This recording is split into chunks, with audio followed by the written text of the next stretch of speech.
Welcome back to Beyond the Veil Tarot and Astrology. My name is Candace Marie. Thanks for joining me. I'll be your astrologer this week, and this is going to be the astro weather for the week of July 6th through the 13th, 2025. Major headlines: Uranus is entering Gemini this week. So welcome to your forecast and get ready for a wild ride as Uranus enters into the sign of Gemini. This is a planet of innovation and rebellion, and in true Gemini nature, it's going to be shaking up communication, ideas, as well as tech and travel. So this week is definitely a cosmic turning point, so buckle up. For those of you guys who haven't seen it, check out my Saturn and Aries webinar, over 2 hours long, of lots of insight and information on how to really work with this transit for the next couple of years, especially if you have personal planets in Aries or if you're going through your Saturn return. Lots of transformative strategies to help you guys master this fiery transit, and it's now on sale on my website. So click the description below to head over and check that out. Equally, if you guys are on socials, follow me on X at BTV Astro for all kinds of cosmic tea, and join me for my live tarot readings that I'm going to be doing on Friday at 6 o'clock p.m. Central Time. That's going to be 4 p.m. Pacific, 7 p.m. Eastern. And please don't forget to give me a thumbs up if you like this video. Consider sharing with other astro-minded friends. Subscribe to the channel and leave me a comment below and let me know what you're excited for when it comes to this week's transits.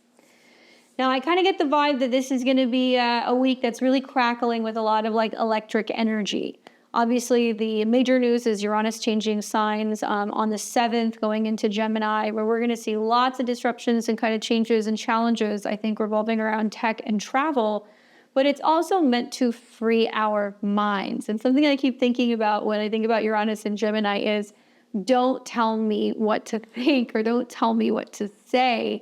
So I think we're going to see a wild week of lots of, comments online, lots of communications and kind of connections, especially because Uranus is about communities, lots of changes going on with our communities as well.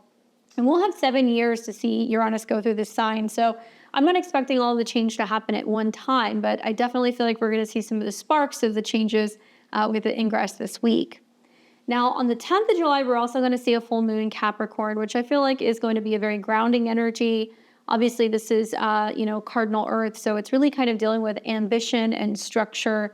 It's a Saturn-based sign, and we are going to see that Saturn is actually getting ready to station retrograde.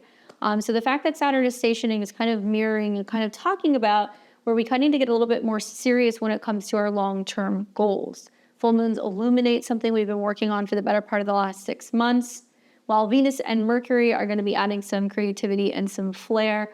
Although you are going to be seeing Mercury really slowing down this week. By the time we get to Monday of next week, Mercury is going to be at its stationing degree at 15 degrees of Leo. So we are kind of in the pre-shadow for Mercury retrograde, so there can be some communication challenges. I'm expecting a blend of innovation, obviously, focus on discipline with the full moon, lots of emotional depth and surprises around every corner. So let's talk a little bit about Uranus in Gemini. I did a previewing series a couple of months ago, so if you guys haven't seen that, I previewed Saturn and Neptune before it went into Aries. I previewed also Uranus in Gemini. But in a nutshell, this is a transit that we're going to see a sneak preview of. And this is big because Uranus is the last kind of outer planet to change signs this year. So we saw Pluto fully ingress into Aquarius, kind of the tail end of last year. Saturn moved into Aries earlier this year. Neptune moved into Aries, and now we are going to see Uranus enter Gemini. So there is this kind of cosmic collection of aspects that are being made between this cosmic trio. And it's going to be kind of cool to see how this is going to kind of manifest because now they're all aspecting each other.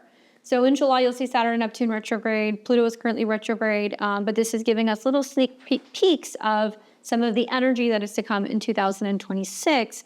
When Uranus fully moves back into Gemini in April, okay? So Uranus will actually retrograde back into Taurus, where it's been in some uncomfortable territory. Uranus and Taurus has been shaking up things revolving around agriculture, stocks, markets, bonds, anything in regards to food production, farming, the planet.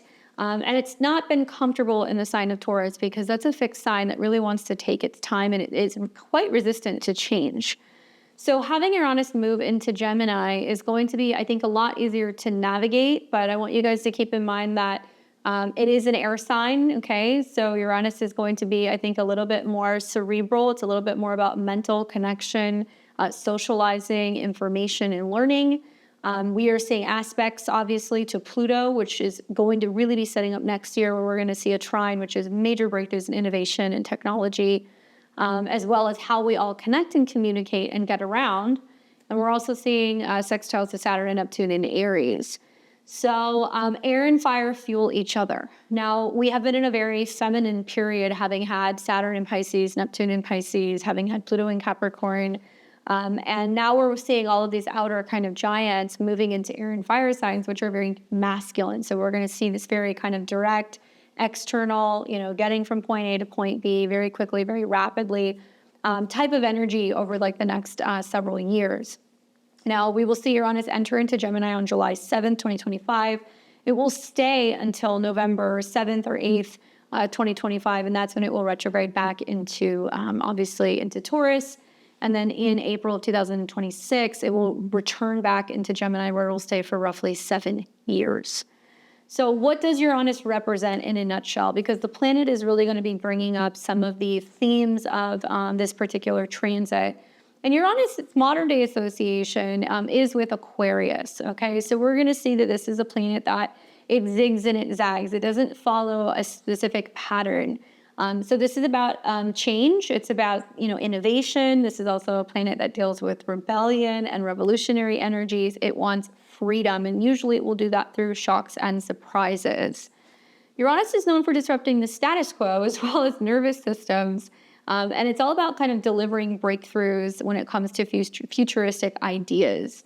In mythology, it was also kind of looked at and seen as the sky god. So I think about Uranus and Gemini and how it's going to be disrupting airwaves, how it's going to be impacting how we kind of connect and communicate, particularly online. Everything from tornadoes to dramatic new changes and innovations in social media, as well as communication, cell phones, and transportation is kind of what I'm feeling. Now, Uranus is a planet that covers groups like engineers. It's connected to people who are really pushing for freedom.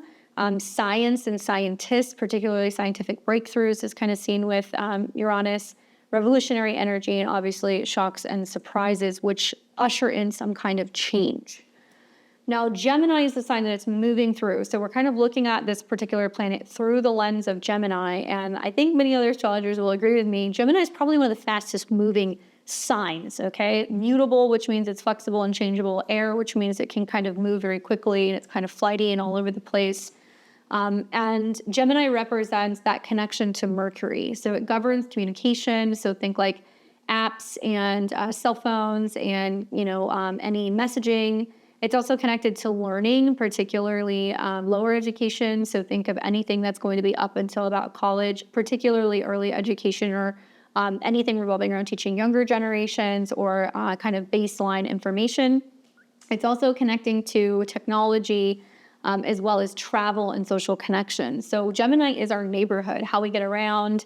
It's going to be about also innovations, I think, in vehicles and also gadgets. So I think of Gemini as the hands and the shoulders. So I think we're going to see innovations in like watches in particular. We could be learning more also about how technology is going to be fusing or somehow kind of connected with the body, the mind, or the hands. And obviously, this is all about being curious and adaptable. So Gemini is a sign that really thrives on information. In particular, when I think of Gemini, I think of also like media. So I think there's going to be lots of innovations and changes with media. And Gemini is a double-bodied sign. So you could see that there could be shocks and surprises of things splitting off or, two particular companies coming together. Now, the key themes for me of Uranus and Gemini is going to be radical shifts in communication. Suddenly, the way we connect, communicate, and learn will be speeding up. And I really connect a lot of this to like AI-driven technology. Maybe new social media platforms or unconventional ways of sharing ideas is going to be kind of sprouting up. Also, breakthroughs in learning. Education systems may transform, I think, with like decentralized or tech-driven methods. I've actually seen some of this over like the last week or so, and Uranus is not in Gemini yet. But we're seeing companies like IBM and also Oracle and other like major tech giants, which are creating this incentive program to offer free education, right? Freedom, Uranus, Gemini education when it comes to, tech-related jobs and skills and anything that is going to be able to better kind of enlighten individuals to work with these new systems and softwares that are coming in, making them more employable. So I think we're going to see a lot more of that. I also think that it is going to have a huge impact on social networks. We're going to see them evolve. Obviously, disruptions is something I would expect in how we connect. In particular, I think we're going to see some internet outages during this transit, especially in July, in the midst of a Mercury retrograde that's going to be kicking off. But also much more focused on like virtual communities, and them kind of popping up so we have more opportunities for global idea exchange. And I think a lot of us are going to be kind of dealing with like a restless mind, and maybe feeling like more of a collective urge to kind of question norms and explore new perspectives.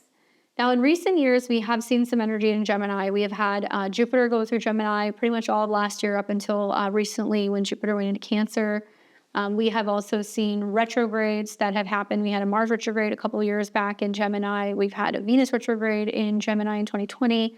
And the North and the South Node were also going through there. I believe it was like 2020 to 2022. So we've been familiarized with some of this energy, and we haven't not actually seen this particular transit since like the 1940s. So I'm going to give you guys some insight on that in just a second. I'd like to read to you the Sabian symbol, and I want to read to you the very first degree of Gemini just to get an idea, because right around the time that Uranus is ingressing, Venus is also there, and we're seeing some trines to Pluto. So I think it's a very prominent degree. And if you guys are interested in following along and getting a Sabian symbol book, click the links below. I have a book list, so if you guys ever wonder what kind of books I'm reading on the channel or what tarot decks and stuff I'm using, you can find it there. So the Sabian symbol for 1 degree of Gemini, because we're rounding up here, is going to be a glass bottom boat in still water. The keyword is curiosity. The theme is a window of opportunity. The symbol speaks to sensitivity or heightened awareness of the need to take timely action or seize the moment when it arises, if the opportunity is not to be lost. The image of a glass-bottom boat in still water suggests an open eye, and it symbolizes perception and the ability to see things clearly. Still water symbolizes emotional poise, detachment, and the unconscious. The emphasis in the symbol is objectivity or the absence of mindset, prejudice, and preconceptions. It also emphasizes discrimination and the necessity that an individual be able to distinguish between his own opportunities from another's. On a practical level, the symbol can indicate an entrepreneur or the opportunist. At highest, it represents clairvoyance, psychological insight, or remarkable talent for quickly recognizing opportunities. Watch for voyeurism and intrusiveness and aloofness and emotional detachment. The accent is on perception. Something you have been trying to understand may suddenly become clear today. Your greatest advantage lies in using this time of clear seeing to look into new opportunities. Strike while the iron is hot. Guard against overstepping your bounds and sticking your nose where it doesn't belong. Stepping stones are awareness, perception, vision, insight, clairvoyance, curiosity, emotional poise, detachment, and aloofness. Striking while the iron is hot. I like that, especially with, I think, Venus being involved. Likely we're going to hear this week about some like new, thing that we can kind of invest in. Venus is going to be about money and resources. She's no longer ruling Uranus anymore, so that's nice. So watching like Venus and Uranus dance in a sign that deals with technology, information, connection, communication, news, about new technologies and things that are coming in can provide an opportunity for some people to go, that's where the market is going, or that's where, profit is going, or that's where the future of technology is going. I want to learn about that. I want to invest in that. I want to participate in that. And I think there's going to be a lot of opportunity to connect and collaborate with other communities, especially with some of the trines to Pluto. So that's mirroring the trine that we're also going to be seeing that's going to be a little bit more exact as we get into next year. Now, something I think about, and like, obviously I love this because it's like constant like mind puzzles. I've talked to you guys a lot recently about how we really want to watch Mercury as it's tied to the South Node in Virgo. So it deals with like self-undoing, releasing, dealing with the past, letting go. But Mercury now is going to be very strongly tied to Uranus transits. So once Uranus is hanging out in Gemini, this Mercury retrograde that we're going to be having the second half of July is just really going to kick things off, because it's going to be impacting Uranus, it's going to impact Venus, it's going to impact Mars, it's going to impact the South Node. And obviously we've got squares between Gemini, which is more information learning the mind, versus Virgo, which is like slowing down, planning, being practical, and then the conflict that you see through that square.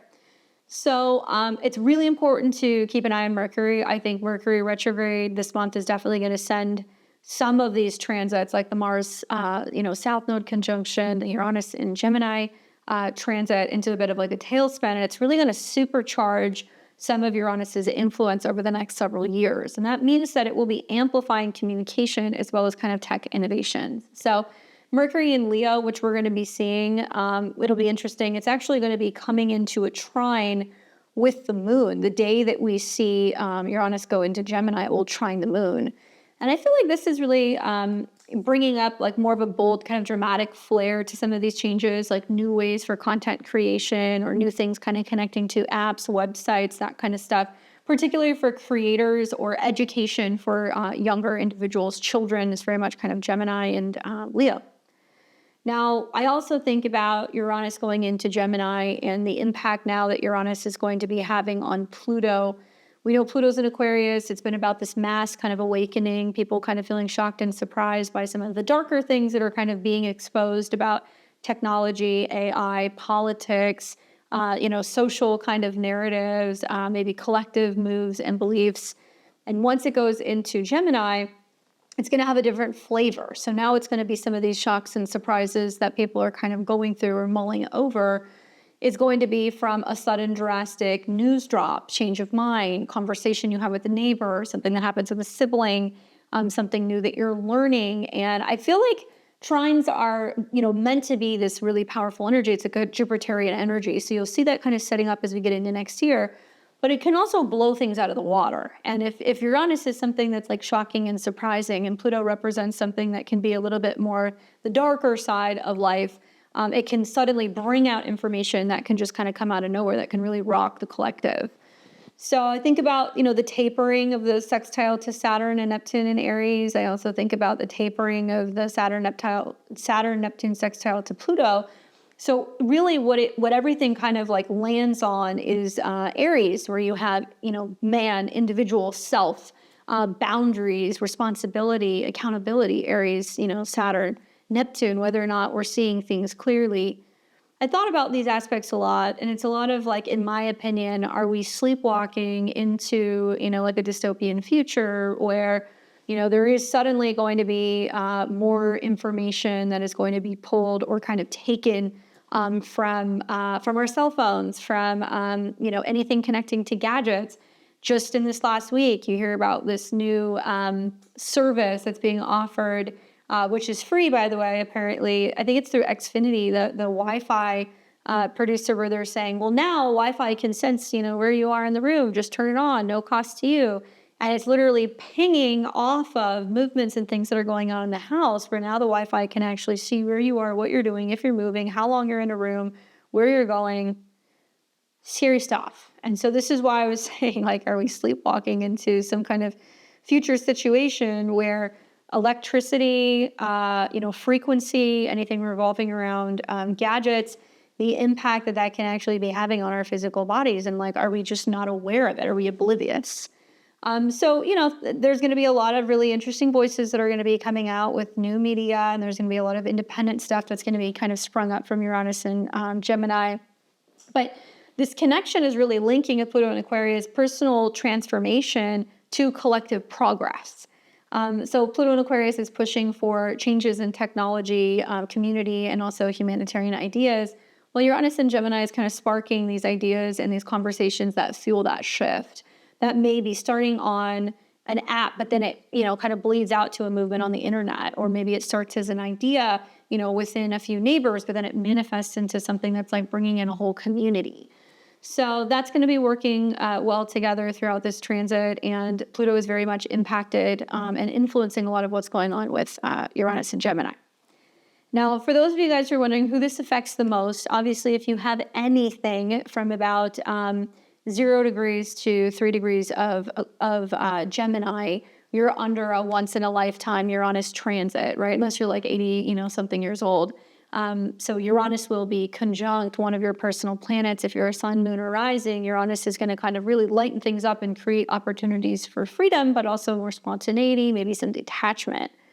Equally, I think that this is a transit that's really going to be about tapping into your core identity and really feeling like there is an opportunity now for you to be more expressive, for you to be more free, for you to be kind of sharing your ideas, teaching and learning, as it has those connections and correlations, obviously, to your ninth house. Stay tuned to the end. I'll take you guys through the 12 signs. We'll talk about my predictions for this. Now for Aquarius rising, obviously Uranus is your modern day ruler. So if you follow modern astrology, then Uranus changing signs is significant for you. Thankfully, especially if you're an early degree Aquarius sun, moon, or rising, even though you're going through a Pluto transit right now, Uranus is going to be making a trine, and it's an opening trine, which is actually pretty fortuitous. It's about growth to your sun, moon, or rising placement, particularly 0 to 3 degrees. So you guys will be experiencing a major personal, I think, reinvention, but it's more going to be tied to, for a lot of you guys, like, how you're expressing yourself, how you're creating, how you're dating, anything revolving around joy, children, that kind of stuff, because it's going to be going through your personal fifth house, and also making aspects like sextiles to your traditional ruler, Saturn in the third. So a lot of it can also be, tied to how you're communicating and kind of connecting with other people. So it's going to be more prominent for you guys. Also, if you happen to have anything like 26 to 29 degrees of Taurus, know that you're not done with the Uranus transit. You're getting a brief break right now. Uranus will be retrograde, obviously, back into your sign in November, spending November through about April, hanging out in those degrees, and then it's going to be kind of finishing that off. But a lot of Taurus and Taurus risings, I think, are going to get a little bit of a reprieve here, where you're going to feel like where things have been really chaotic for like the last 7-8 years, now things are kind of calming down a little bit. So I think just in a nutshell, like the collective predictions obviously may materialize as like new tech platforms or AI tools or ways of communicating. I do think there's also going to be more global debates revolving around free speech, misinformation, or themes revolving around like legality in connection to digital privacy is definitely going to intensify. Education and travel industries will also probably face some kind of innovative disruptions. But this could be about incorporating digital learning or, decentralized systems or anything revolving around new ideas or forms of transportation, particularly local transportation, I think is going to be a theme. And we're going to see major shifts in social media trends and influencer culture. I'm ready for that. In terms of like personal effects and how this is going to be impacting people personally, this is where it pays to like really look at your chart. So if you have any planets around Gemini, it's going to be more personal. First 3 degrees also, I would say, of the mutable signs. So Sagittarius, Virgo, Pisces, you guys are equally going to be under either a square or an opposition with this transit. And like life is going to change. You're going to see things kind of get really loud because it's happening in an angular house. But I think personally, there's going to be a lot of epiphanies for people in how they express themselves or connect to other people, and like shocking new ways of connecting or communicating. And at first it might seem like out of this world, but then it's going to become a little bit like more normalized as we get into the transit. We can see relationship shifts. I think, as we're embracing new ways of thinking or communicating, and this could be positive in a sense of more, freedom and communication and connection and understanding each other. But Uranus does disrupt things. So we could also find that there is a difficulty in kind of connecting to the people who are closest to us, be those, relationships, neighbors, communities, family. And then obviously major opportunities in tech, writing, or networking. So stay open for, potential surprises, and be open to like learning new things, because I think that's actually going to eventually give us some kind of freedom, and ultimately with the trines to Pluto, better connection and better community. Now, the last time Uranus was in Gemini, this was kind of in the early 1940s to the late 1940s. Uranus transits anywhere between 7 and 8 years. So we saw this August of 41 to June of 1949. And with some retrograde periods that were in between. So we saw Uranus dip back into Taurus then, and also kind of move forward into Cancer and then retrograde. But this roughly 7-year transit coincided with major significant global and societal shifts. So this period was marked by innovation, obviously disruption and transformation in Gemini ruled areas like communication, technology, and travel. And specifically, to kind of break this down, we have to think about what was going on in that time period. So During 1939 to 1945, that's when we had World War II. So this was kind of in the midst of that particular period. And in its aftermath, it was a time of like major immense global upheaval. So we saw technological advancement, society transformed, and Uranus and Gemini really amplified these rapid changes that we had in communication, transportation, as well as anything that was kind of connected to information. And in a post-war effort, in a post-war recovery, Uranus and Gemini really kind of came through. And I think a lot of this is like, thinking about what happened in December of 41, which was obviously, following the attack of Pearl Harbor, that was really kind of connected to Uranus's energy. In many ways, if you look at the United States chart, if you look at the Sibley chart, we have Uranus and Gemini in the 7th house. So we are battle born. We were born through a revolution. We have seen our way through then the Civil War, which also coincided with some other similar transits that we have right now, kind of Saturn, Neptune, in Aries. And now we have the World War I and then World War II. So in World War II, during this particular time, Pearl Harbor was kind of like ushering us into kind of getting pulled into World War II. And this is a period where we saw massive mobilization with communication technologies and also playing a huge role in military strategy. So in the next couple of years, America will be having our Uranus return. So it can mean that there is a reevaluation in our relationship with allies, major changes revolving around conflict and war, obviously 7th house. And during this period, propaganda flourished. There were major propaganda campaigns that were going on. And this was happening primarily using radio, right? Radio. Frequencies, radios, communications, telecom, all that stuff, that's all Gemini. So it also went through kind of film and print, but in particular, I think it was newspapers and it was radio, which is very Gemini. And I think that this falls under the category of like Uranus's kind of disruptive energy that we see in this particular sign. Now, the war's end happened in 1945, and that brought rapid shifts in global borders. So we saw the creation of new nations like India and Pakistan, which happened in 1947. And this really aligned with Gemini's association with neighbors and Uranus's revolutionary energy. So suddenly there was kind of changes in the way that people were relating to specific countries. Now, during this time, we also saw technological and communication breakthroughs. This was a time where computers were first being developed. So the development of early computers, like the Colossus, which was actually used to break Nazi codes, marked a revolution in information processing. So that happened. We also had Alan Turning's work on the Enigma machine, which I really feel like was an example of Uranus and Gemini kind of sparking new innovative technology. We saw major media advancements that happened in the 1940s as well, like film, radio, as well as mass media. And the Polaroid camera, which came around in 1948. We also saw major radio broadcasts that transformed how people shared ideas and consumed information. Sports, news, even entertainment was all coming through radio. This is really before we were seeing big moves with the 50s and the 60s with television. People were sitting around listening to the radio, to get all of their entertainment and kind of news. So I've kind of theorized for a while that Uranus and Gemini might actually bring a revival to radio stations and ways that we're kind of connecting and communicating through that form. And obviously, inventions is a huge theme when we think about Uranus. So I think about innovations like the microwave oven, jet engines, even the Volkswagen Beetle, all came from Uranus and Gemini, as did the ballpoint pen, right? Writing with our hands. Really reflecting Uranus's kind of inventive energy, and I think the domain of ideas as well as mobility. Now, in terms of education, this was really big. So this was right after World War II. Now, in 1944 is when they first instituted the GI Bill. And this really opened college to a large number of individuals, people who went through the service, they served, they were able to come out and then go and get a college education. It's I guess, expected that there was over 2 million U.S. veterans that suddenly had access to learning and being able to kind of foster better social mobility. So this aligned with Gemini's education themes and Uranus's push for progress. And in the post-war, we saw education reforms begin. And so this was like new approaches to teaching as well as learning and setting the stage for modern education as we know it today. Now, there were transportation innovations as well.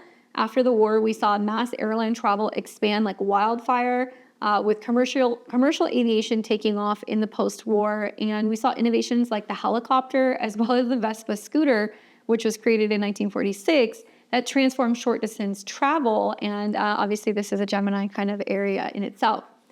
Now, the war effort accelerated transportation and infrastructure. So this improved roads as well as airfields, and it reflected Uranus's drive for a change and Gemini's mobility themes. So we might see some of that kind of this go round. And in terms of like society and cultural shifts, the 1940s, we actually saw a pretty significant rise in youth culture. This is where we saw the term teenager first kind of catch on. And it was really kind of entering into themes like fashion trends, that were people kind of sporting zoot suits or even gender neutral styles. So I think of like Katharine Hepburn, where she had all of these kind of tailored looks, and it was like reflecting Uranus's kind of like rebellious energy. And it's also about not conforming. Uranus is about being a non-conformist. And in Gemini, it can be in the media, it can be when it comes to your mind, communication. And there's duality that's connected to Gemini as well. It's the twin, so it can kind of express two different sides. Now, obviously, we also saw during the post-war baby boom, there was a huge spike in birth rates after World War II, and it was also influenced, I think, by Uranus and Gemini's tendency to just want to kind of spread and move about. So we saw a lot of people that were kind of moving into suburbs. There was a huge emphasis on kind of home and home culture. And this was also amplified because Jupiter was in Cancer. So we're going to see that as well this year. Jupiter's in Cancer, Uranus is in Gemini. So we might see a lot of people that are kind of moving to areas that are a little bit more rural, getting out of cities. We might see a bit of like a population surge. All right, so the key things that you guys want to watch for during this transit is going to be revolutionary communication, okay? Because I think that that's the one thing that is going to be similar to what we saw during the last Uranus in Gemini kind of theme. I think that this period, when I think about the last cycle, really laid the groundwork for modern communication and technology. So how is it going to be kind of updated and innovated with this go round? We'll also see some kind of intellectual or educational reform. Now, back then, maybe it was the GI Bill, but maybe now it's going to be new teaching methods and technologies that are emerging and really kind of aligning with Gemini's learning domain. Look for new innovations in technology, but also transportation and as well as mobility. So I'm expecting there's going to be, similar to last go around, major advances in aviation, but also vehicles as well. And I think that we're going to see new connections to like short trips, Gemini, and Uranus's kind of like innovative push to help us get places sooner. High-speed rails, better commuter transportation, local kind of ways of getting around. That's also going to be advanced. We're going to see more, I think, cars that can be electric or other things kind of connecting to air travel or even drones for transportation or mail. Certainly, Uranus is connected to mail and packages. Yes, it's inevitable that we will see a little bit of social upheaval and some conflict. And I think that's, especially just being an American, knowing that we're coming into our Uranus return, each and every one of those periods has coincided with a complete reworking of who our allies are. And it did materialize as new borders, new alliances, but it definitely brought up the sense of like warring brothers, right? Especially like Uranus. We will see Uranus and Mars come together next year. So I think that's definitely going to be a theme. Major trends and changes when it comes to youth. And obviously there is this restlessness energy that we see and polarization that we can also see as well. So I do think we're going to see propaganda wars. I think we've been seeing them, but now we're going to become more aware of them. And maybe polarized viewpoints, we're going to be able to spot a little bit better, especially when it comes to like global politics and social movements. Now, for those of you guys who are wanting more information about this, make sure you're subscribed. I'm sure we'll be doing more videos on this in the future. You can also check out my July horoscopes if you want to know how this is impacting you personally. And I would just say, just keep your eyes out because there is going to be, I think, major innovations over the next couple of years. I'm expecting, especially when it comes to like autonomous vehicles, I think that's going to be a big one. And new types of air travel. I think that I'm excited to see more of like a decentralized kind of sense of education and more freedom when it comes to education and learning. I'm keeping my eyes out for the information warfare because I feel like Gemini's focus on media and Uranus's disruptive energy is going to intensify debates over misinformation and things like digital privacy, propaganda, all of that stuff I think is going to be kind of coming up. And we'll see how the transit goes. So kind of stay tuned with me as we go through it. But that's all that I have on Uranus and Gemini. Stay tuned to the end. I'll let you know where this is impacting your sun, moon, and rising sign. We're going to start with July 6th and talk to you guys about what we've got going on in the skies today. Well, if you're watching on Sunday, first of all, happy Sunday to my Sunday crew. I hope you guys enjoyed your weekend, enjoyed your holiday. It has certainly been a little rainy where I live, so didn't quite get to see all the fireworks or do all of the things, but that's okay. Hopefully it was good for you guys. Let me know. As you're waking up, Uranus is going to be receiving an opposition to the moon in Scorpio today. So we know that when the moon's in Scorpio, more depth, more passion, more secretiveness, there's more intensity that can kind of be in the air. And that moon in Scorpio is going to be ruled by Mars as well as Pluto. So you saw the moon-Pluto square a couple of days ago. The only thing you need to watch for is the moon opposed Uranus, which is going to be at 29 degrees, and it's going to be happening later this morning. A little intense. After that, we will then see the moon move into Sagittarius, which is going to be a little bit easier to navigate. So it looks like the opposition is going to be kicking in the early evening, and then moon goes into Sagittarius later tonight. And when that happens, it's going to be making some decent aspects. The moon's going to immediately come into a trine with Saturn and Neptune in Aries, a sextile to Pluto in Aquarius, and you'll see kind of going into tomorrow, it'll be trining Mercury, so a decent communication day. And that moon will also oppose Venus in Gemini, so there is a sense of longing for something. A lot of lunar aspects going on today. So I think, in my opinion, probably the most important thing is just kind of keeping an eye out for when the moon is in opposition to Uranus, because it can create some financial or some emotional or some security kind of issues. And we will also see Venus in Gemini kind of sextiling Saturn in Aries all day, and also coming into a sextile with Neptune. So I like that aspect because, Saturn is going to stabilize. It's going to add some sense of kind of commitment. Neptune is going to be about kind of enhancing emotions, empathy, sensitivity. So it can really help us kind of communicate and connect with other people in a much more beautiful, kind of softer, committed way. I get the impression that the transits on Sunday are going to be a little intense in the morning, and then it'll shift as we're getting into the evening with the moon in Sagittarius. It'll be a little bit more optimistic and visionary by the evening. The Scorpio moon earlier on Sunday, it digs really deep and it stirs up emotional undercurrents. And the Sagittarius moon is going to be very different because it uplifts. So we're going to be feeling a little bit more positive in our spirits. It's also going to be really getting us thinking about the big picture. Obviously, having, the moon go through Sagittarius is going to be highlighting Jupiter in Cancer, which is exalted. So I think we're actually going to like, for the most part, when the moon's going through Sagittarius or Pisces for the most part this year, unless there's other things going on. And it's going to bring us back down to how we feel emotionally, what's going on with home and family. Usually there's a lot of people wanting to travel or wanting to kind of be in airports, going places, learning things, kind of being on the move when the moon is when it's in Sagittarius. So we could be seeing a lot of people that are like traveling after being away for the weekend. It could be a very heavy travel-riddled kind of day. So trines to Saturn and Neptune make me feel like people are going to get where they need to go. That building trine also to Mercury feels pretty good as well. In terms of what to expect, just those sudden emotional kind of sparks and financial surprises earlier in the day. And that could really bring about unexpected shifts in values or resources. While Venus and Saturn in the sextile, that's kind of going on is really about creativity and discipline.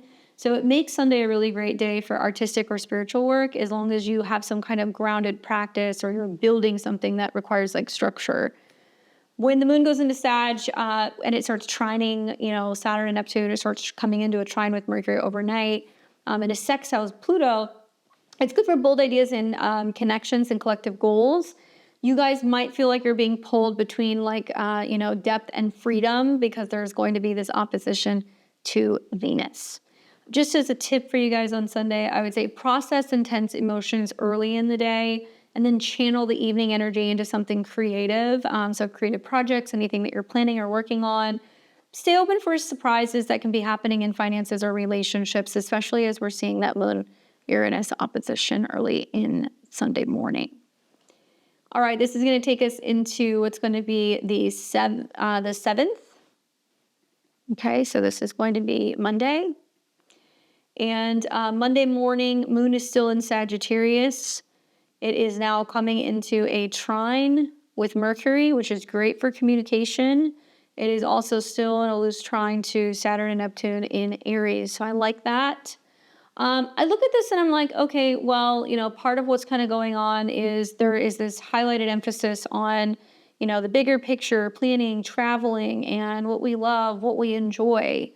I like those aspects. I'm not so crazy about the midday moon square Mars, which we're going to see, which is going to cause a little bit of like frustration. And it looks like right when it squares Mars in mid-afternoon, it's also trining Mercury. So some of us are going to feel kind of frustrated with what we're wanting to achieve and get done. And some of us are going to try to come up with creative solutions and ways through it. And I think that Venus coming into a 3 and also trining Pluto, which will happen very early in the morning. So you might be feeling that Sunday night into Monday. The Venus trine Pluto is very passionate and very intense. That's probably the bigger transit that's happening on Monday. Obviously, we're also going to be seeing Uranus entering into Gemini as well on the 7th. So between Pluto trine Venus, Uranus entering a new sign, man, moon is going to be squaring Mars. Look at all these 11s. 11, 11, 11. These are Uranian degrees. This is where stuff suddenly speeds up, and you guys are going to notice Uranus and Gemini, things are going to be processing and happening much more quickly. So a lot's going on. I think that Monday is very electric. It feels very revolutionary with all the 11s coming up. Obviously, Uranus and Gemini is setting the stage for major mental breakthroughs. And that Venus and Gemini trining Pluto, it's adding depth and connection to creativity. It's bringing up opportunities to be creative and collaborate with other people. Now, the moon's in Sagittarius, and that keeps things more adventurous, but I think it's going to be kind of clashing with some of the more practical ideas. People are going to get restless with Venus and Uranus. They've been in conjunction here since the 3rd of July, so it represents needing more freedom, changing of routine, breaking out, and kind of being free. And with Venus Uranus, it's like we just got to get out of town. I just got to get out of the house. I just got to go for a walk. Like we're going to feel like we just can't sit still. So on Monday, when you see this square between the moon and Mars, something to just kind of think about is like, are we going to be leaping into things and, kind of taking big ideas, or are we going to kind of let like the nitty gritty tasks get in the way, scheduling issues get in the way? So we have to kind of balance our vision with action. Uranus entering into Gemini is the headline. So this will be sparking some insights when it comes to new tech or how maybe changes in how you connect or communicate. Venus trine Pluto will deepen relationships and creative pursuits, obviously with transformation and intensity, Pluto. And then we're going to see the Moon-Mars square. So you guys know that can be a little agitating in the late afternoon. And then by the time we get into the late afternoon, if you want to get out of that square, you want to dip into the Moon trine Mercury, which is going to really be boosting, I think, bold, right, Leo, confident communication. So Monday is a day of surprises, passionate exchanges. I would just say embrace new ideas, new tech tools, new ways of connecting or communicating, maybe even like new apps, and have deep conversations in relationships, Venus trine Pluto. Maybe avoid impulsive arguments over details because we can get a little flustered about figuring out the details, especially because by sign, Mars is going to be the focal point of the square between the moon, Uranus, and Venus. And that could mean that, if we get too lost in the details, we lose some of the appeal of having adventure or having something that's a little bit more exciting. It's a lot of yes, okay, we'll figure it out. We should still do this, but we'll figure it out.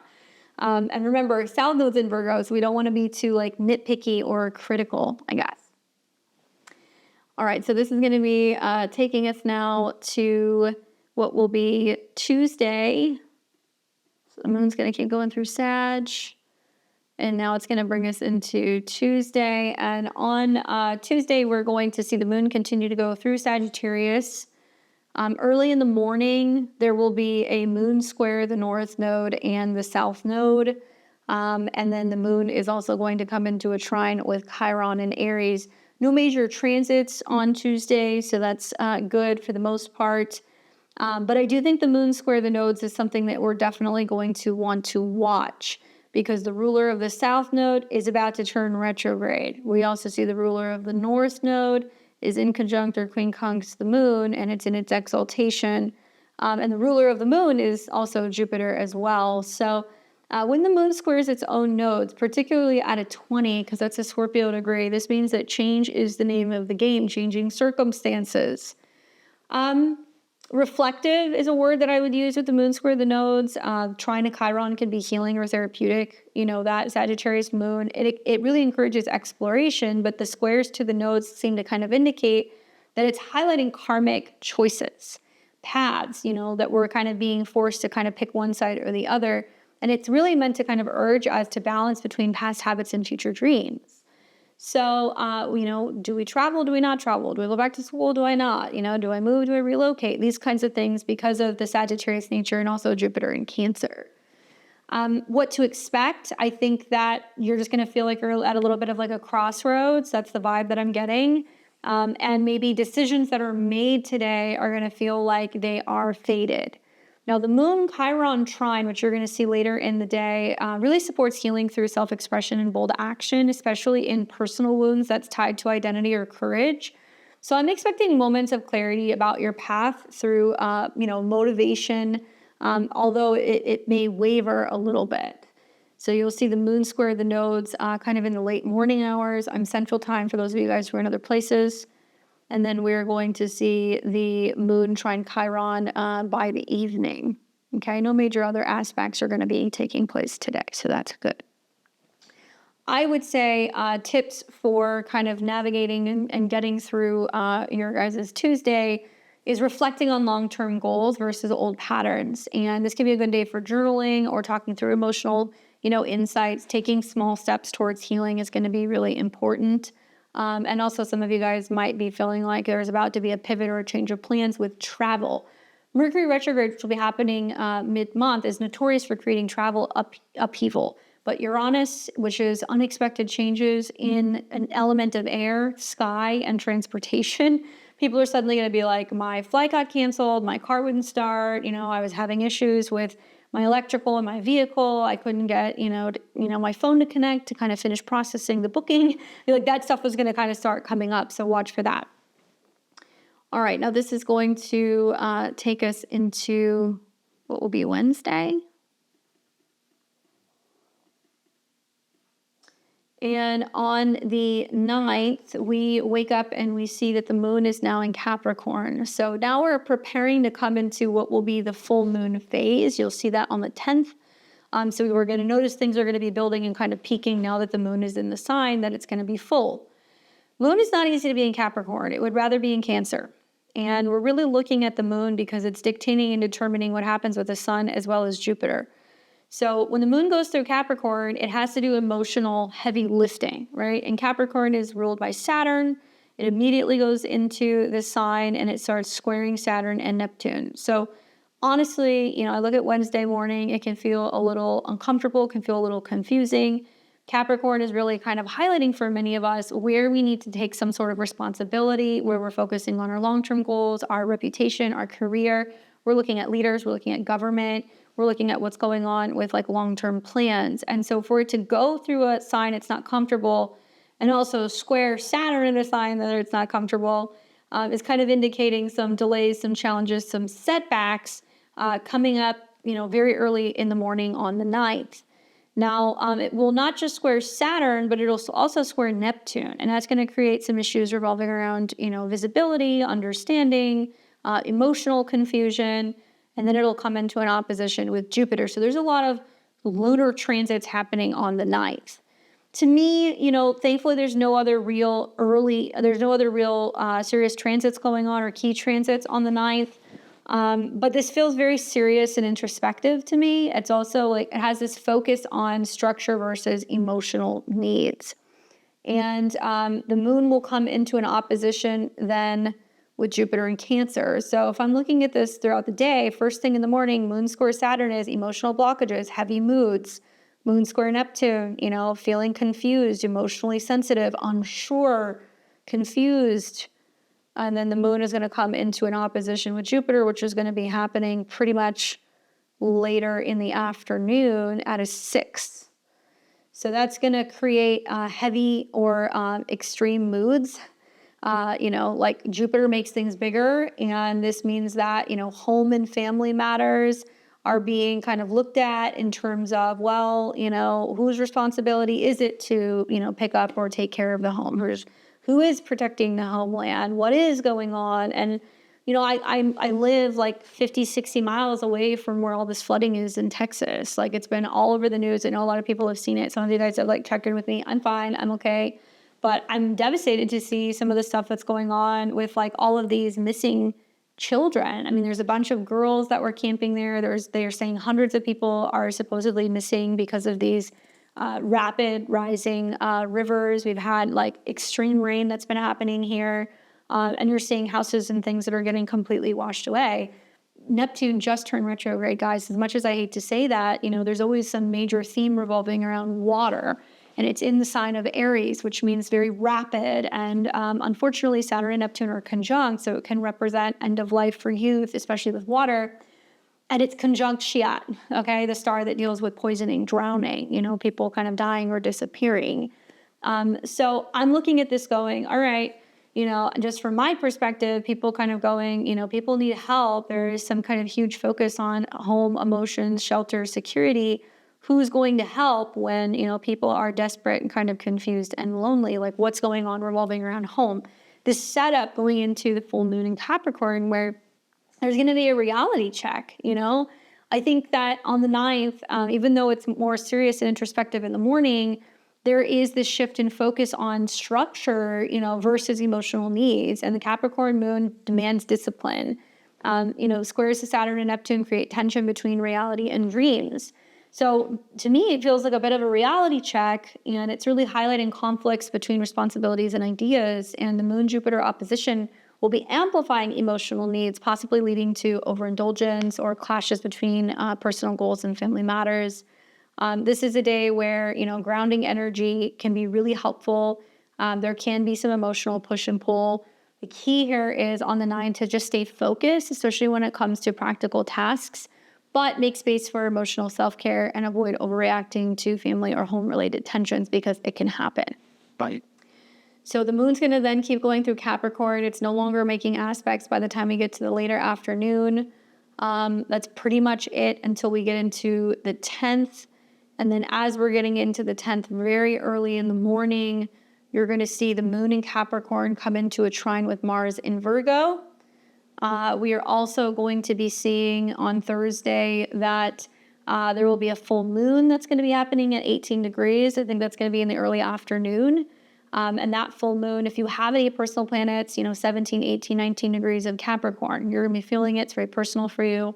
For everybody else, look at the Capricorn area of your chart. That's where you're going to have that full moon. We've been working for the last 6 months since we had a new moon in Capricorn to kind of have some buildup in this area.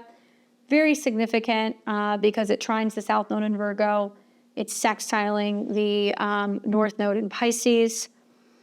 So it has support from Mars, but it's also about kind of clearing out, removing things, breaking things down, South Node. And we are going to see that happen at 18. And Saturn is actually getting ready to station retrograde pretty soon. So Saturn is not moving, basically. It's going to retrograde at that 1 degree. So we'll have that full moon, it looks like in the afternoon, around 18 degrees.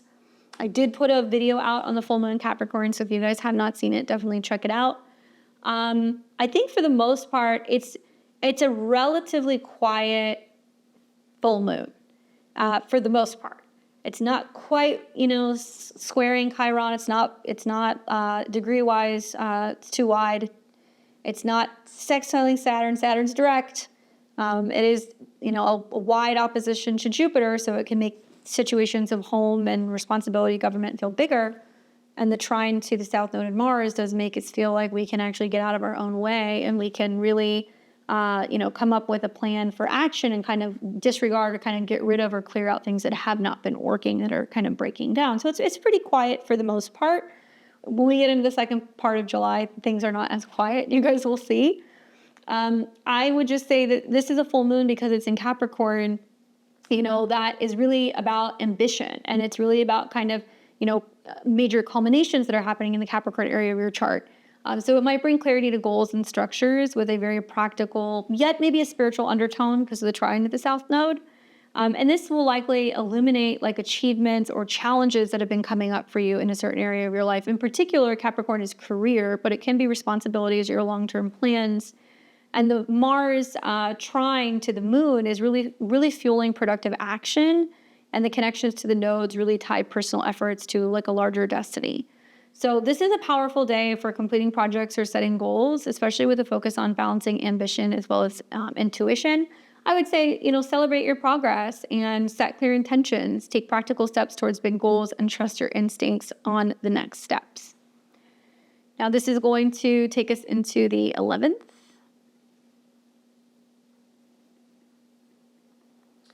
And it looks like right after, so just so you guys know, on the 10th, there will be that trine right after the full moon to the South Node. And then it looks like overnight, getting into the next morning, the moon is coming into a square with Chiron, but that's very early in the morning. That's 5 o'clock Central Time, so that's going to be closer to 3 a.m., Pacific, 6 a.m. Eastern. I know we have people all over the world, but if you're an early riser, the moon square Chiron definitely does get kind of highlighted really early in the morning. But other than that, not too much is going on. The moon will segue and change signs. It will go into Aquarius midday on the 11th. And it will conjunct Pluto in Aquarius, okay? Remember, we're looking at Uranus now, and this is the first time we have seen with Uranus and Gemini, the moon going through Aquarius. So not only does it immediately trine at 0 degrees, but it conjuncts Pluto, it sextiles Saturn and Neptune, it's going to trine Uranus. That's going to be a day to watch. And then it'll do all of the things with Saturn and Neptune, and you'll see the sextiles to each side. So I'm looking at the sextiles to Saturn, the traditional ruler, the trines to Uranus, the modern day ruler, and this is giving us a taste, a sample of what this new kind of air, fire energy is going to feel like 2025 and 2026. Another key transit that we're going to see on the 11th is that there will be the sun trine the North Node at 19. Relationship degree, relationship to family, relationship to home, relationship to past. You guys have heard me say with Mercury retrograde that's coming up in Leo, there's going to be a lot of drama and relationships and makes up and breaks up type of things. Uranus conjunct, Venus has been the same. Mars conjunct the South Node. You're going to see the same. I'm not a Vedic astrologer, but in Vedic astrology, it's happening in Leo. So you're going to hear a lot of like disruptions in love and relationships. So I think it's interesting that depending on which system you look at, you're seeing a lot of the same information right now. Mercury rules the Mars South Node. So we're going to see a lot of like tiffs and things going on. I think people are going to start kind of losing their mind and how they're communicating a little bit when Uranus goes into Gemini and being a little bit more kind of like in your face, I think of like, just as an example, this is just what comes to mind, but, President Trump has Uranus in Gemini. If he lives long enough, he'll have his Uranus return in a couple of years, but he has his sun conjunct Uranus. So part of his identity is just very much like you never know what's going to come out of his mouth. You never know what he's going to say. And when Uranus goes into Gemini, that's going to be more common. There's going to be a lot of people that are just going to say things that are going to be like more shocking or surprising or things that you didn't kind of see coming. And I think that influence of the Mercury retrograde and the sign of lovers and the impact that that's going to have on how people are connecting and communicating, but also what we're learning about health, what we're learning about systems, how that's impacting the way that we do our job, and we're getting more creative in how we are expressing ourselves could be a good outlet. But boy, oh boy, watch on the 11th, the first time we have the moon in Aquarius activating Uranus in Gemini in the trine. What is going to happen? I don't know. I think that this is really about transformative, fast-forward thinking, right? Moon conjunct Pluto is going to be about some kind of collective, like, whoa moment.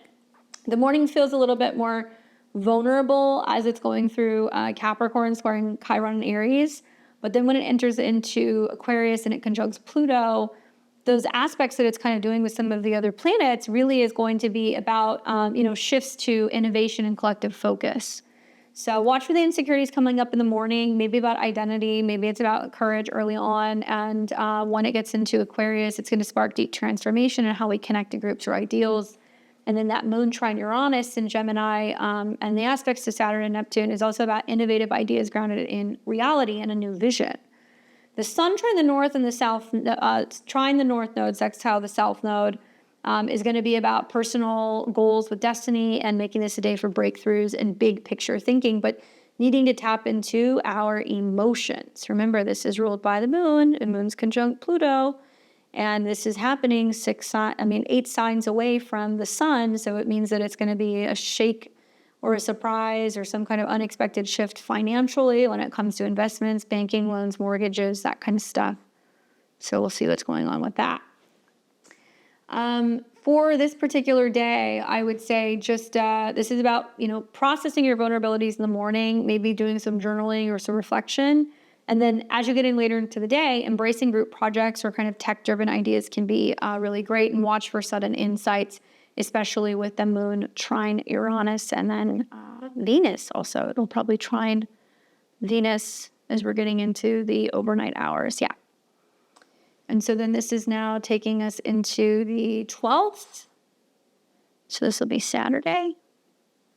And when we wake up on the 12th on Saturday, moon's still in Aquarius. So it's still a very buzzy social sign. It is trining Venus fairly early in the morning. So I could see like Friday night, Saturday morning being very social times, I think. I think there's going to be a lot of people getting out and about and doing things, walking around, connecting with people, hanging out with siblings, neighbors, friends. The only thing that you want to watch is there will be later in the day, the moon in Aquarius will oppose Mercury in Leo. And I think that's interesting because it's going to be opposing right around the same degree that Mercury is going to turn retrograde 15 degrees, but it's within about less than a degree. So the moon is our emotions, Mercury is our mind and how we kind of connect. This will also be later in the day on Saturday, we will see Saturn turn retrograde. So, in the same way that I said during the full moon in Capricorn, hey, Saturn's getting ready to station retrograde, it's not moving. It's really trying to get us to really take into consideration, where are we holding ourselves accountable? Where are we learning to practice being a little bit more stoic? Where are we being a little bit more serious, a little bit more strong, clear about our personal vision? Saturn and Neptune will actually be retrograde side by side, heading back into Pisces in the fall. But right now, it's in the individual kind of sign. So I look at this and I'm like, well, part of what's going to be kind of coming up is the vibe for Saturday is very social and dynamic, right? Moon in Aquarius, wanting to hang out with friends and being around other people, with a mix of harmony and tension as the moon opposes Mercury.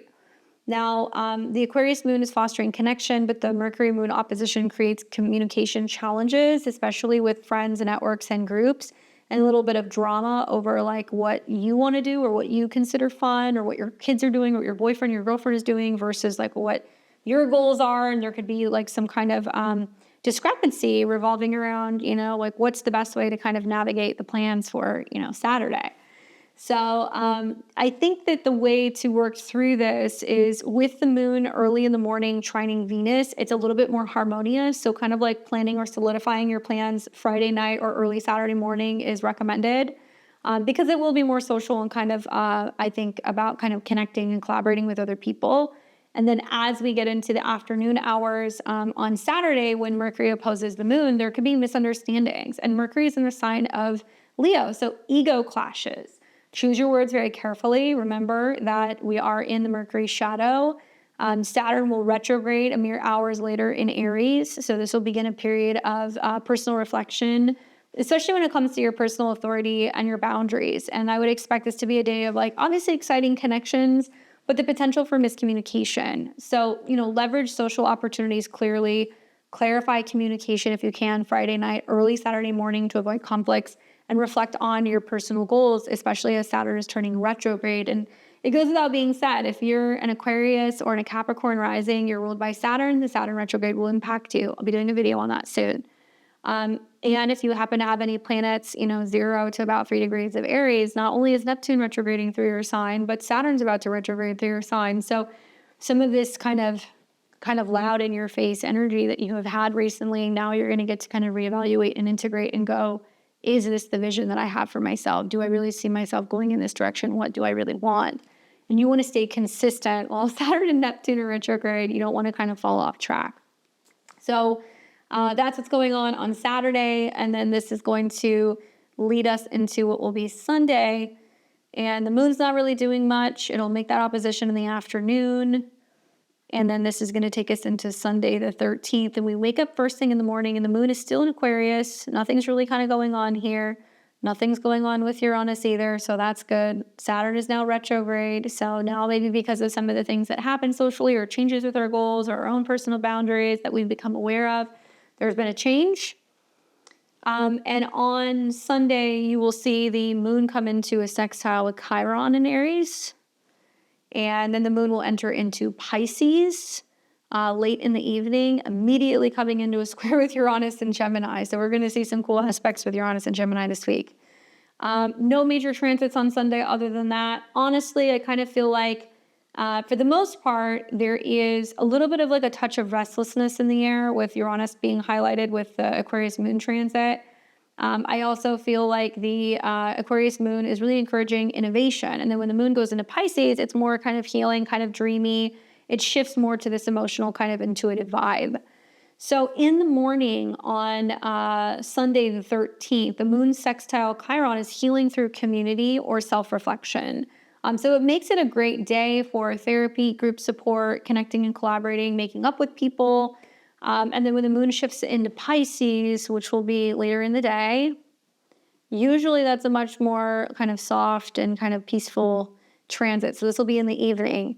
And remember, when the moon goes through Pisces, it's in the realm of the North Node. It's in the signs where we have seen eclipses, so we can see some of the themes of that kind of coming up. Off the bat, it doesn't seem as peaceful as it normally does because the moon square Uranus in a new sign means that there is some kind of like unexpected change or like disturbance. So I do think that I would watch for that. I think that the square to Uranus and Gemini later in the day, in the evening, it really stirs up this like restless emotions, right? Pisces. Sudden changes of plans unexpectedly. And I'm expecting a mix of emotional depth and unpredictable energy. Obviously, no major other transits going on here. The nice thing is that as we are kind of going through the evening, it will get into Monday, so this will be more next week, but we're going to start Monday morning with the moon kind of trine Jupiter. So it makes things a little bit easier to navigate, in my opinion. But yeah, we've got a lot of like kind of restless. The energy feels very restless to me with Saturn joining the retrograde with Neptune and Pluto, Mercury getting ready to go retrograde, Uranus is in Gemini. It's like a lot of things are suddenly changing, and then it's like we're like, whoa, how do we like adapt to this? So on Sunday, lean into healing conversations and practices. Stay flexible, especially with your evening plans. Things could likely change. Trust your intuition and try to get some peace when the moon enters Pisces, especially when it squares Uranus. I think for Uranus and Gemini, I think we're going to see a lot of people that are going to go, I'm getting rid of my social media cleanse, or I'm not wanting to do that, or I'm, changing something about the way I connect, or I'm deleting apps.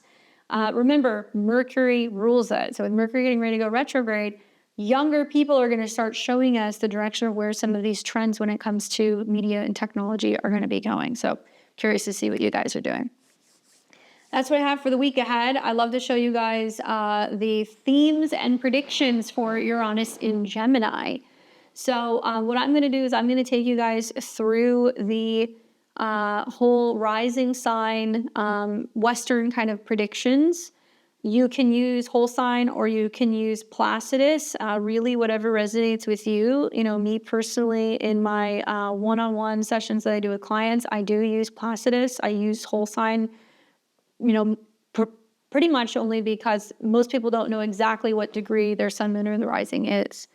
So you can listen to your whole rising sign chart. I'm going to talk about which house Uranus is kind of going through, how it's kind of connected and correlating to, the Pluto and Aquarius transit. And I'm going to give you guys the impacts, some themes and tips for each of the 12 rising signs. Listen to your rising sign. That's going to tell you exactly what's changing and what's getting lit up spontaneously over the next couple of years in Gemini. And then you can also listen to your sun sign or your moon sign. It will kind of connect and correlate.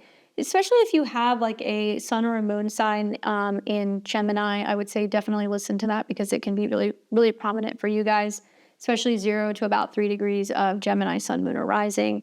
And then remember my late degree Taurus risings, you guys are still in it. You just get a break. All right. So with that being said, let's start with Aries and Aries rising. So we're going to talk about what's going on with this Uranus ingress. As you know, on the 7th, of this week of July, Uranus is entering into Gemini. So first things first is you happen to be one of the signs where there is some kind of connection or correlation going on with sextiles from Saturn and Neptune in your sign to Uranus in Aquarius. So that is helpful. You have that sense of, seriousness, commitment, reworking your boundaries or your visions, and you have a little bit more control over what comes out of your mouth. Uranus in Gemini. The third house is about communication, right? It's about learning. It's about your siblings, your neighbors, your neighborhood. It also is connected to your local environment, and it can also be about traveling, so transportation or short distance trips. Now, Uranus is tied to your 11th house, which governs anything kind of connecting to your friendships, your groups, and your aspirations. So with this Uranus and Gemini transit, I'm predicting it's going to revolutionize how you communicate, learn, or connect locally. So I'm expecting sudden insights, maybe new tech tools, unconventional ideas, maybe siblings or neighbors may bring surprises. And that connection to Pluto in Aquarius in your 11th house is transforming your social circles and your long-term goals. So likely you'll be attracting new innovative friends and joining forward-thinking communities. So the theme for my Aries risings is mental breakthroughs, networking surprises, and rethinking your communication style.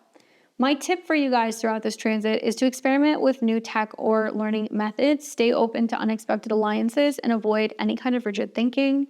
I predict that a new social media platform or a group is going to spark some kind of inspiration for you. And it's possible that a bold writing or speaking project really gains some kind of traction by about the fall of 2025. Good luck, Aries. Let me know how it goes for you.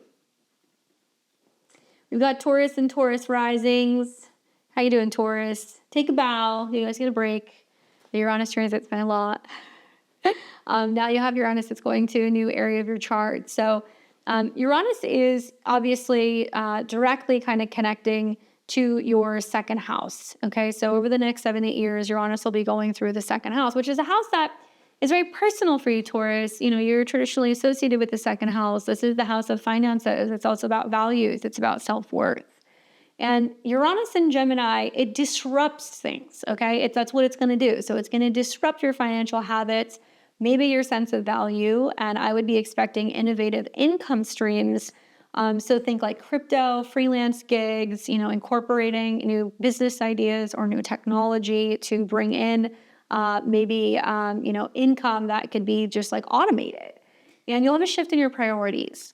Now, Aquarius is what Uranus is associated with. So both the Pluto in Aquarius transit, but Aquarius 10th house in a nutshell for you, your career, your public image. And Pluto in Aquarius is transforming your career, with Uranus fueling the unconventional kind of ambitions that are coming up for you now. So you may very well pivot to a tech-driven or socially kind of conscious career. You might end one career to start something new. You have plans to leave a career and you're kind of, building something on the side. And I think the themes really are about financial reinvention, redefining your self-worth, and having opportunities for career breakthroughs. But there's no doubt a shocking or surprising thing can happen with Uranus in your second house financially. So if a job ends, boom, financially, it's you're kind of scrambling, or, suddenly there's a big breakthrough at work and then there's more income that's coming in. So it can go one of two ways. And likely you'll see kind of things kind of ebb and flow throughout this transit over the next couple of years. I would be encouraging you guys as a tip to explore new income sources and maybe align your work with your values, stay flexible when it comes to money matters. I do predict for Taurus risings that a side hustle or a tech communication takes off and a career shift is really going to align with your vision by late 2025. Good luck. We've got Gemini and Gemini rising. What's up, you guys? You are the stars of the show. Uranus in your sign. Get yourself a Taurus rising. Ask them how it goes. Uranus will be moving through your first house, Gemini, and Gemini rising. And this is the house that deals with yourself, your identity, and your appearance. Okay, so your body, what you do first thing in the morning. And Uranus in your first house, it sparks a personal revolution. So likely throughout this transit over the next several years, you'll reinvent your identity, your style, or your approach to life. Likely embracing bold, unconventional self-expression. Now, Uranus is tied to your 9th house, where it is the ruler. It's also connected to Pluto as it's going through your 9th house. This is a house that's all about philosophy, travel, and higher learning. So Pluto in Aquarius is like constantly transforming your worldview. I think with Uranus being connected to that, it's pushing for radical new beliefs or educational pursuits. Themes like travel or study may take unexpected turns. And the theme of this transit is obviously self-reinvention, intellectual freedom, global exploration. Tips I would have for you guys is really embrace your quirks, especially exploring new philosophies or tech-driven learning, and trusting your instincts when it comes to making travel or educational moves. I predict for many of you guys that a drastic style change or a personal rebrand is going to be gaining some kind of attention, and a trip or course will shift your perspective at some point by the end of 2025. Something else to think about is that, it is building into a trine that we will see between Uranus and Pluto in 2026. So the more that you're tapping into kind of flying your freak flag, being more free, sharing your philosophy with the world, the more doors open for you when it comes to travel, publishing, teaching, or learning. So you have a lot of support that's kind of going on with those trines with Pluto and a fellow air sign. Good luck, Gemini. Would love to hear from you guys. What's changing for you? We've got Cancer and Cancer rising. You guys will be experiencing Uranus's transit through the sign of Gemini, moving into your natal 12th house. Cancer is a little bit more behind the scenes, although it may definitely shake up, make some changes with your spiritual practice, with your sleep, with your bedroom, as the 12th house is hidden spaces, subconscious things, spirituality, hidden matters. So Uranus will be stirring up your inner world. And this is really sparking, I think, intuitive insights, precognitive dreams, unconventional spiritual practices. And I would really expect dreams or meditations to reveal some kind of breakthrough for you. Now, Aquarius is connected and associated with your 8th house, as well as the Pluto transit that's going through your 8th house. And this is a house that is about shared resources, transformation, as well as intimacy. So Pluto in Aquarius is really transforming your approach to intimacy and finances, and with Uranus kind of encouraging freedom from emotional or financial dependencies. So some of the themes that you're going to see is like an inner awakening. You'll have this inner awakening. There could be psychological breakthroughs. You're redefining intimacy. Maybe you're doing this through meditation, through breath work. Maybe you're doing this through some new spiritual practice. And I really, really encourage you guys as a tip to explore mindfulness or tech-driven healing. So think like meditation apps, right? Releasing old emotional patterns, therapy, paying attention to your dreams, and trusting your intuition. I predict for my Cancer risings, a spiritual practice or a therapy session brings clarity for you guys, and likely financial partnerships will be shifting in unexpected ways later in 2025.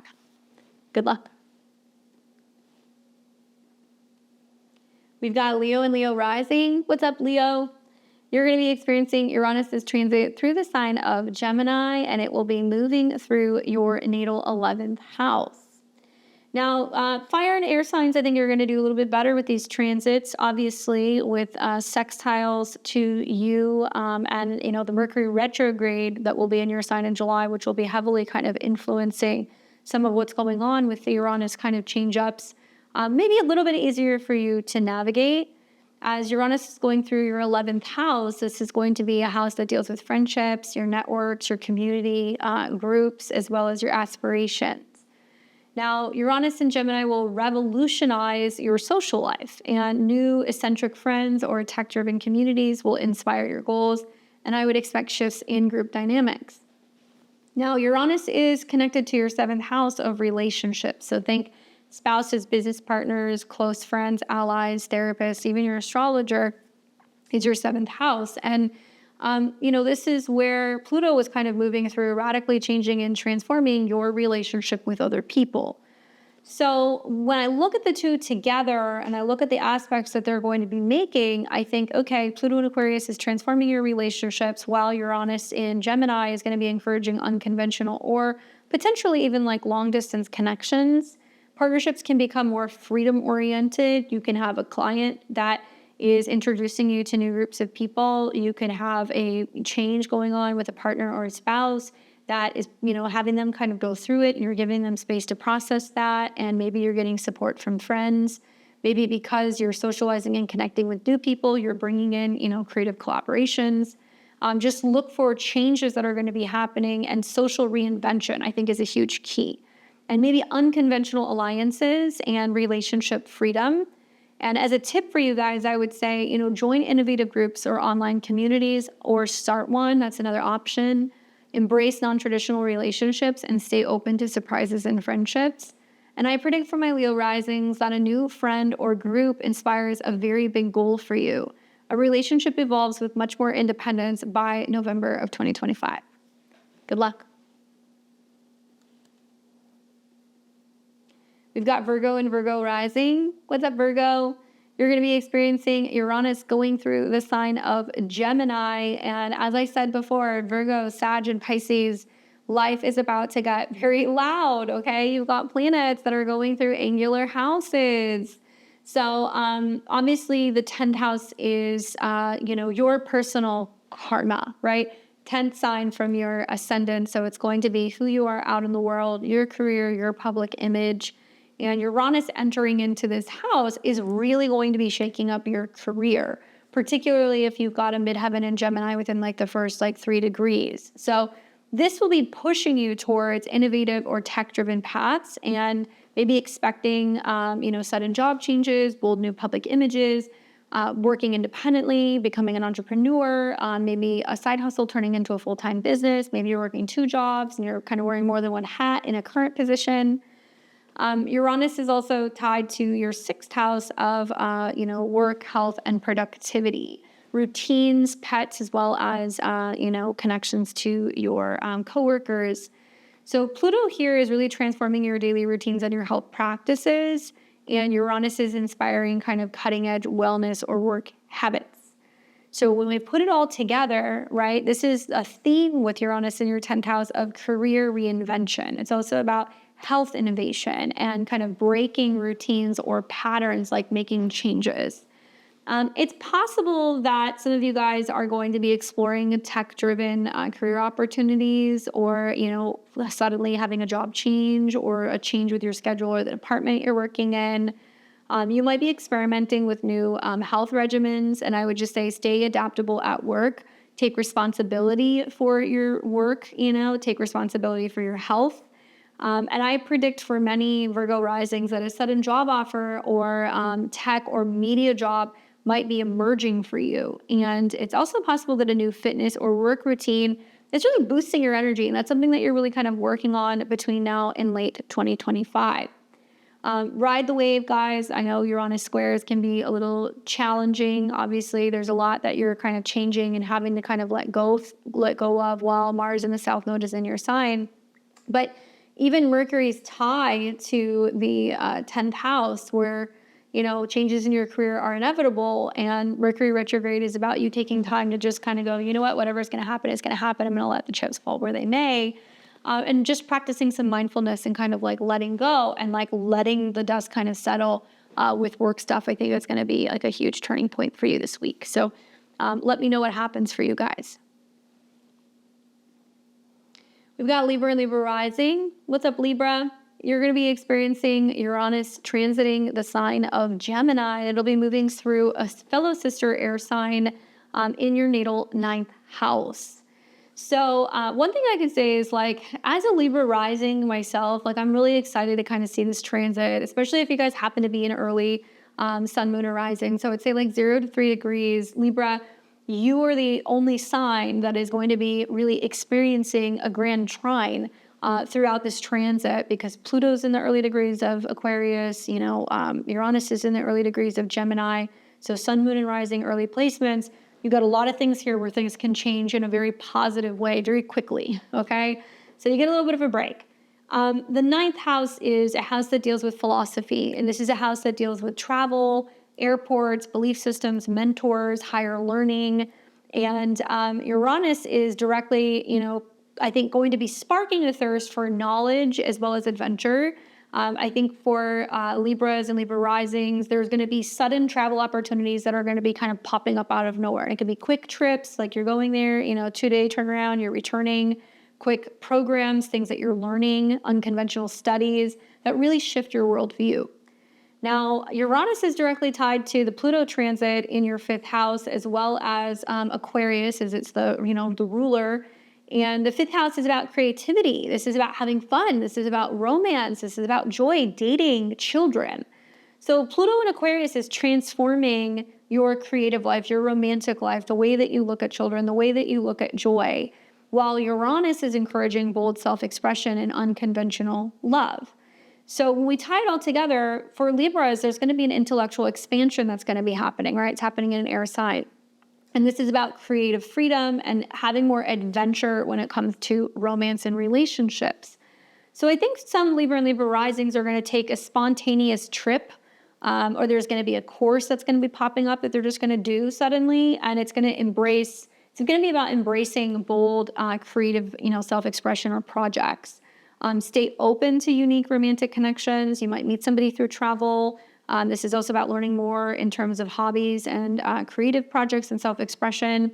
And I predict for Libras and Libra risings that a last-minute trip or study program really inspires you in some way. And a creative project or a romantic relationship takes an exciting turn by the fall of this year. Good luck. We've got Scorpio and Scorpio rising. What's up, Scorpio? What's going on? Uranus is going to be transiting the sign of Gemini in your natal 8th house. So this is a house that at least feels faintly familiar as you're kind of connected and associated with the 8th house traditionally. But still, nevertheless, when planets go through the 8th house, there is definitely this deep undercurrent of change. Okay? And the 8th house can be a pretty wild house. It deals with shared resources, transformation, intimacy, death, endings, beginnings, think like taxes, inheritance, anything connecting to insurance, also finances, investments, joint finances as well. So Uranus and Gemini can disrupt, shared finances and emotional bonds. There can be sudden changes that can happen in regards to investments, debts, or intimate connections with other people.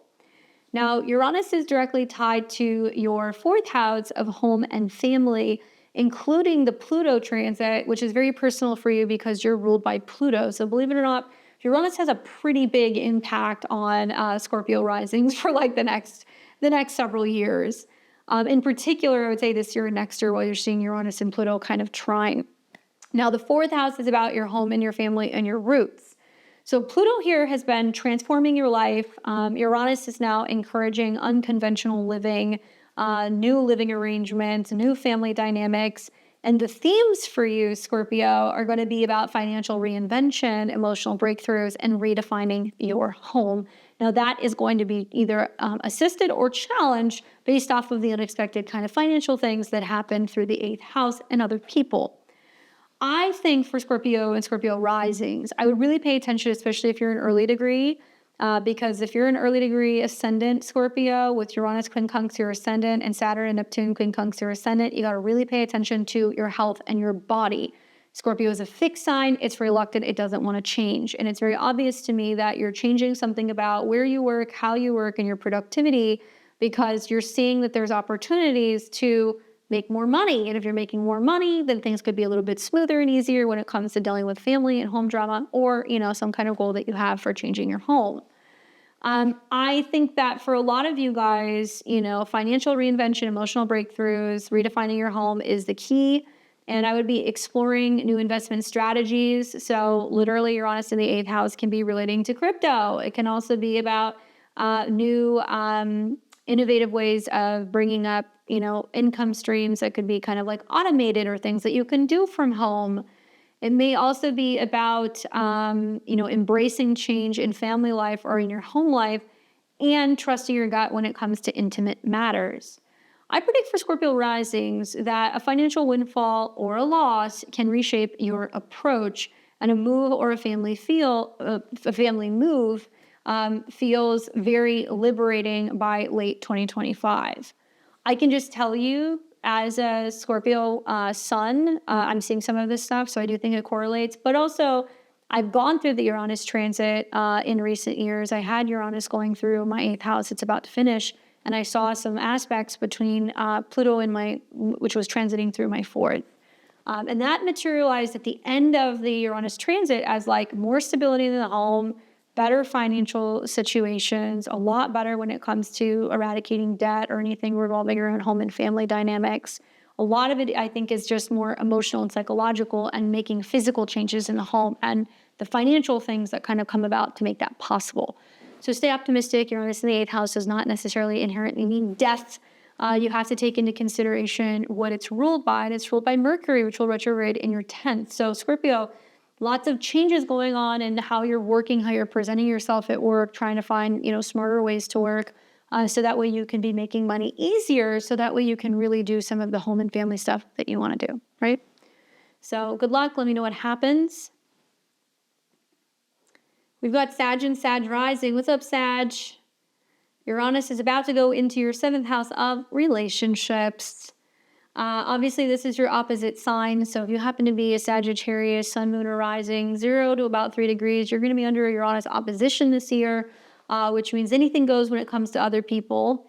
And the 7th house is obviously directly connected to relationships and partnerships. So first things first is when Uranus goes into your 7th house, it's going to bring about some shock or surprise or unexpected situation. And it does not necessarily mean breakups or divorce. However, Uranus is connected to divorce.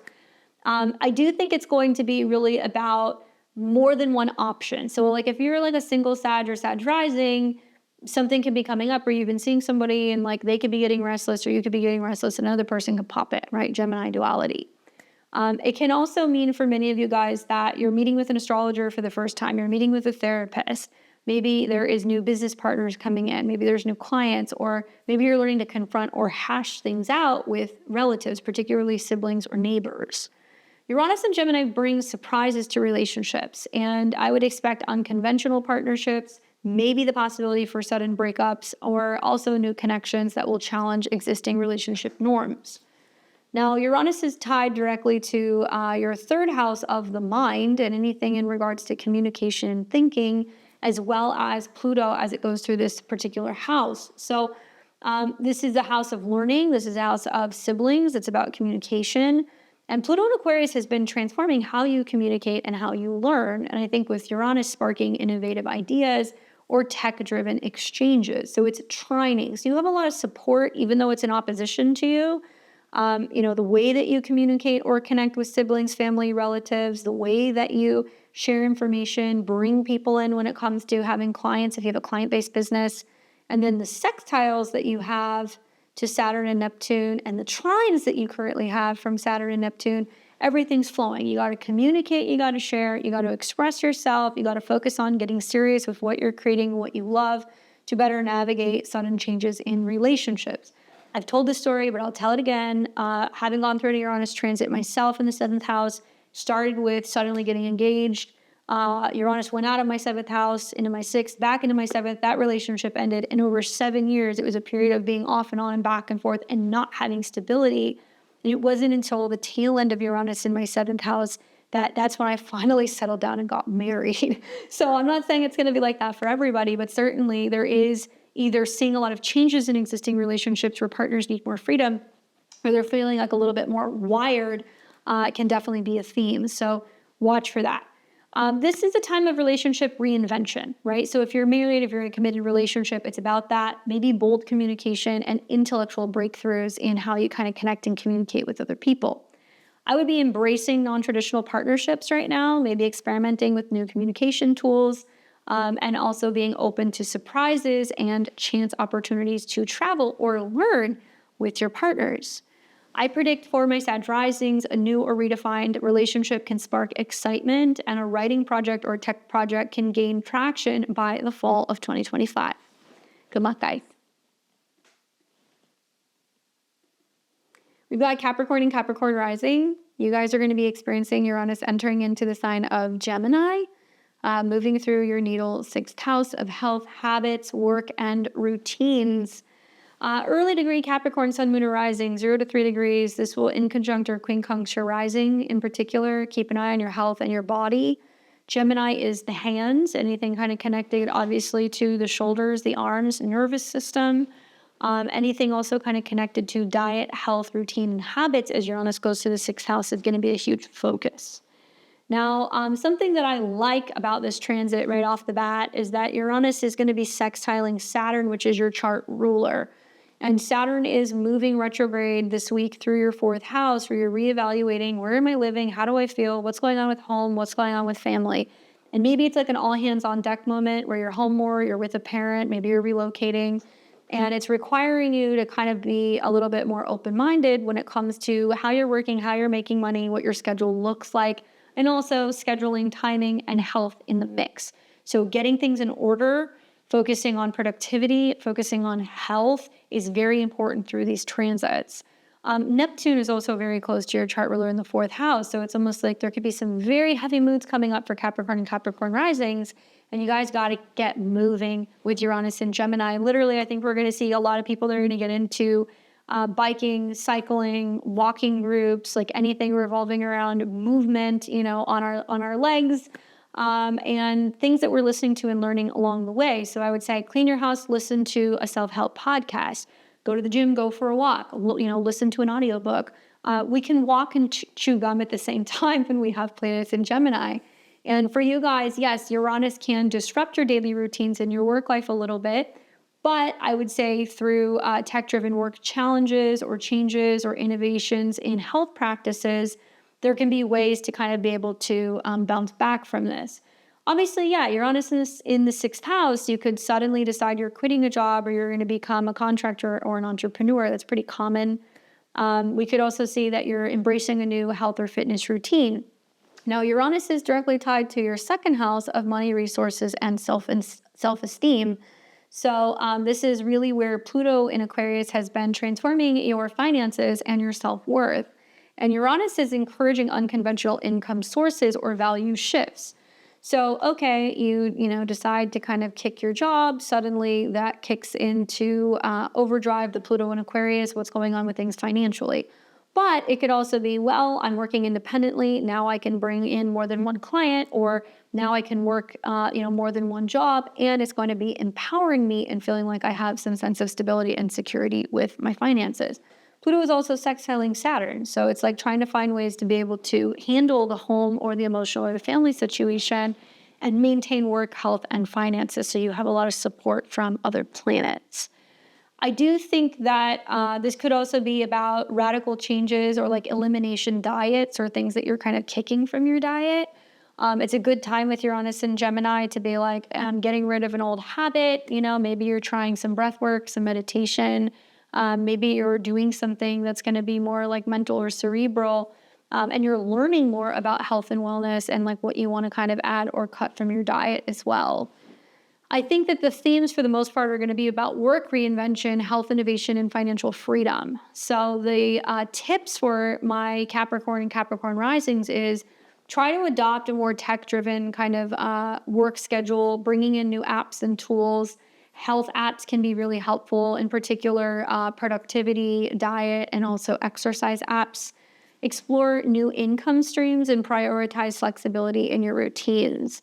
Now, I predict for my Capricorn risings, a new job or a health routine can definitely boost your, efficiency, and a financial experiment pays off by late 2025. Good luck. We've got Aquarius and Aquarius risings. What's up, guys? Lots of energy in the skies for you guys, huh? Obviously, for Aquarius and Aquarius risings, Uranus is your modern day ruler. So some of you guys look at Saturn. You can look at Saturn, but Saturn's actually playing pretty friendly with Uranus in 2025 and 2026. I love this transit for my Aquariuses. I love Uranus going into the fifth house, a house of creativity, a house of children, of romance, of having fun, taking chances, partying, right? Creating art and expressing yourself. So wherever Uranus is where you are. So some may argue, well, it's going to be about focusing on children and dating and romance and having fun. But others are going to argue, well, actually, Saturn is the ruler. It's in the third house of the mind and communication. But what's beautiful is that these sextile each other. So whether it's you teaching your children from home, whether it's you starting a blog or a podcast or a YouTube channel, whether it's you finding a way to better kind of express yourself and find your voice, all of these things can actually harmonize as Uranus will sextile Saturn and Neptune in your third house, and Uranus will actually trine Pluto in your first house. So Aquarius risings, you guys are like, I keep saying this, like the avatars for the change that we're going to be seeing out in the world. So is Gemini, so is Aries. You guys are all kind of like main character energies. But Uranus in the fifth house is really sparking creative and romantic revolutions. And you might see the party animal come out a little bit. It can also be about bold artistic projects and unconventional romance and relationships, sudden bursts of joy, surprises with romantic partners, children, as well as pregnancy is possible here. And that is tied to, the Pluto transit and just Uranus ruling your first house of self. So your identity and your appearance. I think a lot of Aquarius risings are suddenly going to be acting and looking a little bit more youthful. Certainly Pluto retrograde can help you do that, can help turn back the clock. Sextiles to Neptune and Uranus could also mean that you're realizing that age is a state of mind, and how you have fun and communicate and kind of express yourself. And I do think that you will see that there's major transformations to your identity. You'll reinvent yourself in one way or another, and it might be about embracing a more futuristic or kind of rebellious persona. The themes of this transit are going to be creative breakthroughs, romantic surprises, as well as personal reinvention. I would really recommend experimenting with bold creative outlets, embracing unconventional romances, and redefining your personal style. I predict for Aquarius risings that a creative project is going to gain some kind of viral attention. Something you say, something you write, some new website, something you're teaching, and a new romance or personal rebrand feels very liberating for you, especially in the fall of 2025. Good luck. I'd love to hear from you guys how you're doing with this transit. Very exciting. And we've got our Pisces and Pisces risings. What's up, Pisces? Similar to that of my other mutable signs, Sag and Virgo, there is stuff that's really ramping up, that's kind of changing. And if you're an early degree Pisces, Sun, Moon, or Rising, Uranus is actually squaring you. And this is an opening square. So this means that unlike Pisces, where it's kind of going through the motions emotionally and it does things when it feels right, or it's a little bit more weary of making changes, Gemini is going to be about kicking the door in, being like, no, we're going to actually instigate some kind of change. So the changes can be a little bit more abrupt. Thankfully, it's in the fourth house of your chart, so it is going to be a little bit more emotional, private, or things that are more about your home life or your family. But nevertheless, Uranus can be jarring, especially when it's going through the fourth house, because this is the house of home and family and roots. So Uranus going into Gemini, what it's going to do is it's going to shake up your home life a little bit. So this could be things like sudden moves, changes with roommates, stuff kind of going on with your family, unconventional living arrangements, living back and forth between two cities, maybe tech upgrades and other things at home. Certainly, I would say get some surge protectors, watch for power outages, have some backup power, because Uranus here is notorious for creating issues at home. Especially if you live in a place that is more prone to extreme weather. So I think like tornadoes, very Uranus and Gemini, places where you're more prone to having, internet issues or outages, and maybe just having a little bit more of like a nomadic lifestyle, where you're kind of traveling a little bit. You're not really feeling like you need to be committed to one particular place. That's very much Uranus in the fourth house. So yes, it'll shake up your home life. And I think that connection to Uranus and your 12th house, where Pluto is currently transiting, is very much kind of connected to your inner world, okay? The 12th house is about what's hidden and spiritual and subconscious. So Pluto in Aquarius is transforming this inner world, while Uranus is sparking some kind of intuitive or tech-driven, kind of spiritual practice. The themes here are more about home reinvention, spiritual awakening, emotional breakthroughs, perhaps maybe traveling or visiting or moving to a foreign land for some of you guys. That could be a theme, or going back and forth between two places.